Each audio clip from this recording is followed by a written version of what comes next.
Rock and roll.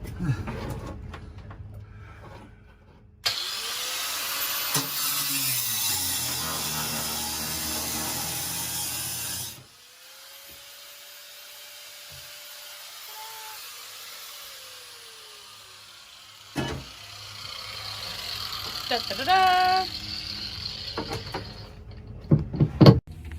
Good morning. Andy just went up to the marina bathroom. He just got up. I took it upon myself to open our new toilet so we don't have to do that anymore. It's a sea head composting toilet.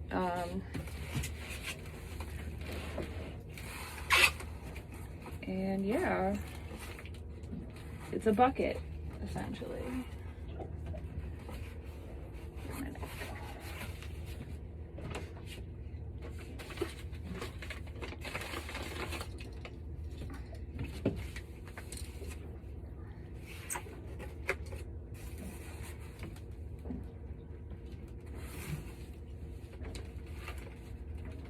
I'd like to thank everybody on YouTube that did tutorials on sea head composting toilets.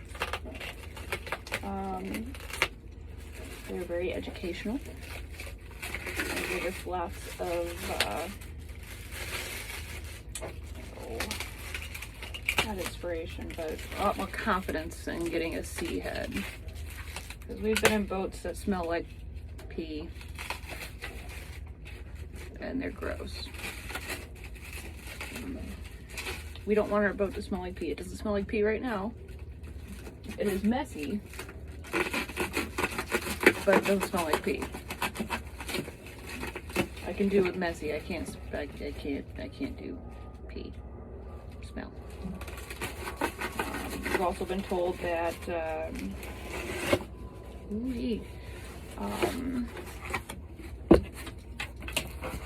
apple cider vinegar is good for, because it like separates like your urine from your poop.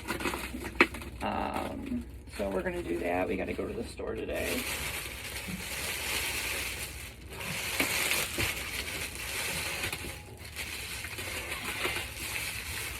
So this is my first, also side note, this is my first Monday not having to go to work for a while. It feels pretty good. This weekend it was kind of surreal, like not having to drive back to Richmond. We've been going back and forth between the boat and Richmond the last 3 months since July. It is now October 14th. So. Ooh. Oh, that's fancy. Ooh.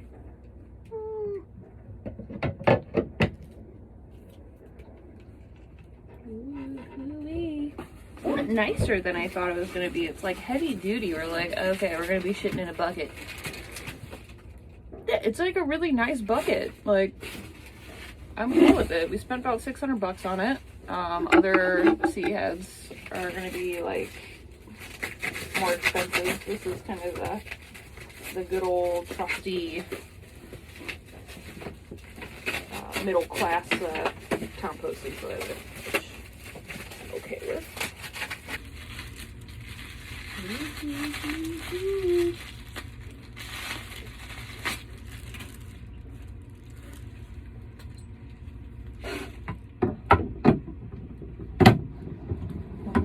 Oh, it's like a witch's brew. No, this is to stir up the composting medium and you poop. So yeah, cool. There's that. Ta-da! We got groceries. Provisioning. Yeah.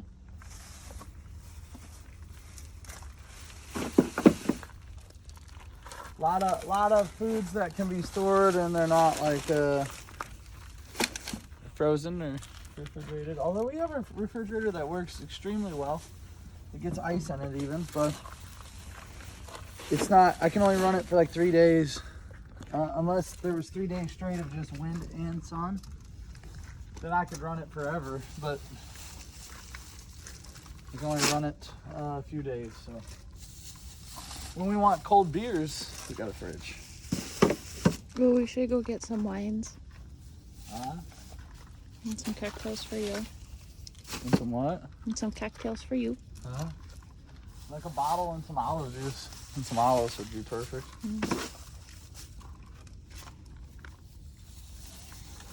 And we got all the energy drinks. Did you get your other spike already? Yeah.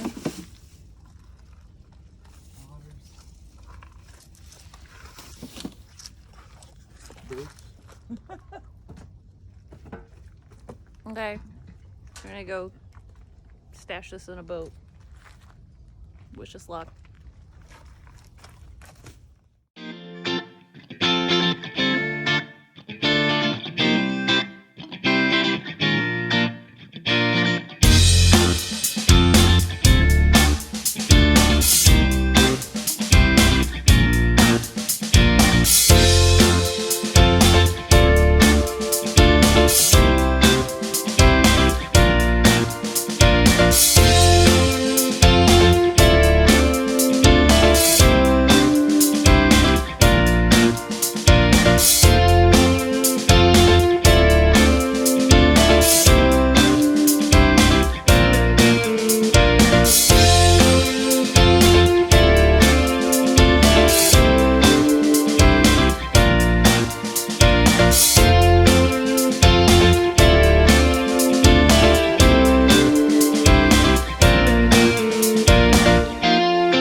All right, so this is us sailing towards the top of the Chesapeake. We're sailing over to this island here, trying to get away from a storm that we saw coming in.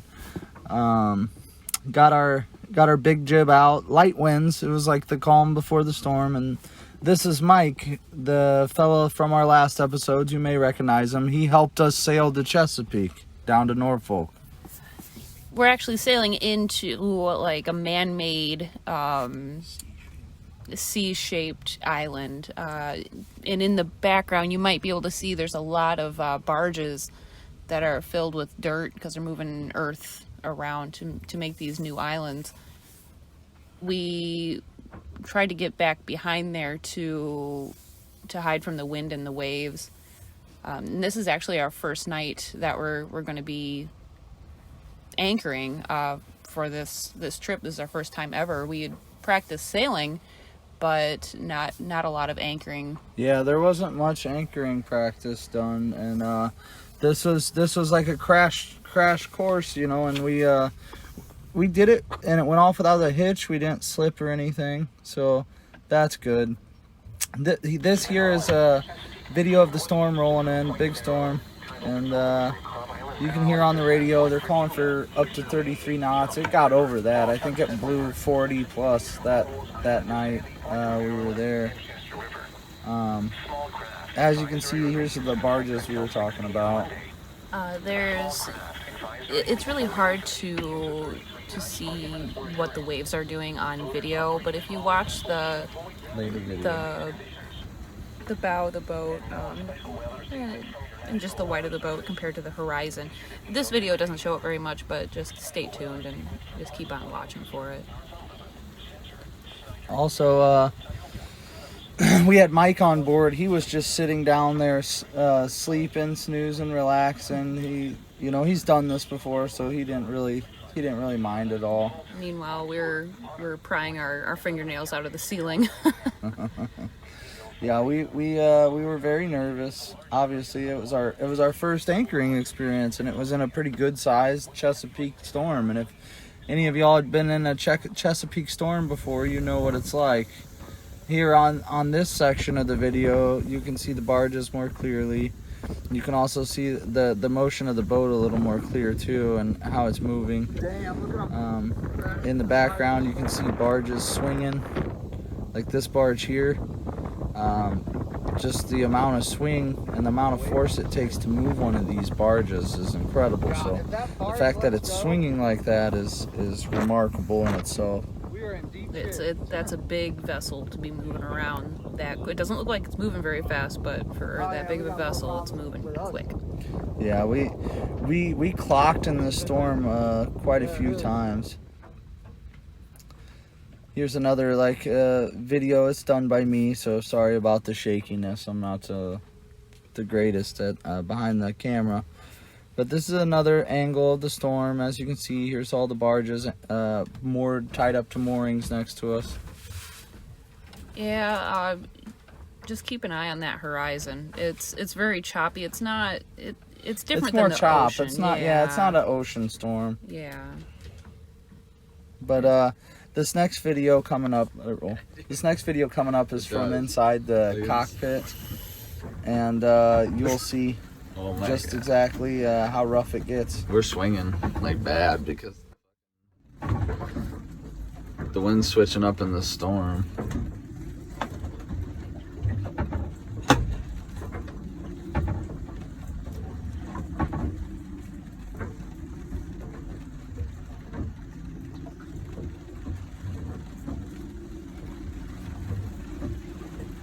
Tune in next time for part 2 of our Chesapeake run to Norfolk, Virginia, where we drop off Mike and pick up our new crew member, which we found on Craigslist, ride out another storm, and continue on our way south.